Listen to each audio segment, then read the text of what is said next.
एक कंजूस आदमी था।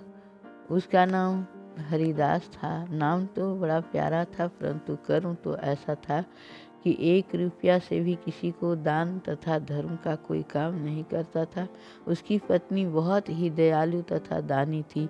पति से छुपाकर वह दान करती थी। जो भी कोई आता था कुछ न कुछ देकर ही चलाती थी। एक दिन जब उसके द्वार पर फटे कपड़े में एक बूढ़ी माँ आई और द्वार पर आवाज़ लगाई कि बेटा, मैं बहुत ही भूखी हूँ, थोड़ा भोजन हमें करा दो, और थोड़ा बैठ गई। तभी वह हरिदास अपने घर पर बूढ़ी औरत को देखकर बोला कि क्या तुम्हें हमारा ही दरवाज़ा दिखाई देता है?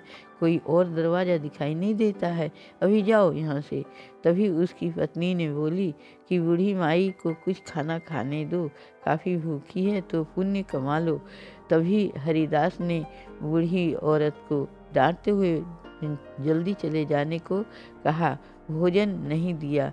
उसकी पत्नी काफ़ी नाराज़ हो गई। जब कुछ समय बाद कंजूस हरिदास की तबीयत खराब हो गया, काफ़ी पैसे लगा दिया और सुधार नहीं हुआ, तब उसकी पत्नी ने काफ़ी परेशान होने लगी। जब एक रात स्वप्न में कंजूस हरिदास ने देखा कि मैं काफ़ी भूखा हूँ, सभी लोग भोजन कर रहे हैं और लोग भोजन बांट भी रहे हैं, इस कंजूस ने देखा कि हमें कोई भोजन नहीं दे रहा है।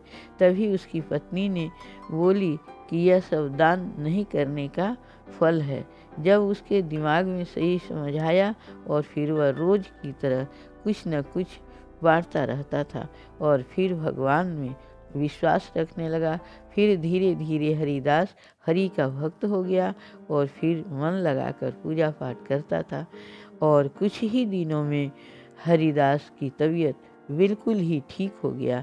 अब हरिदास की पत्नी भी खुश रहने लगी। अपने पति के आदतों से कहते हैं कि सेवा और दान मनुष्य के लिए जरूरी होता है।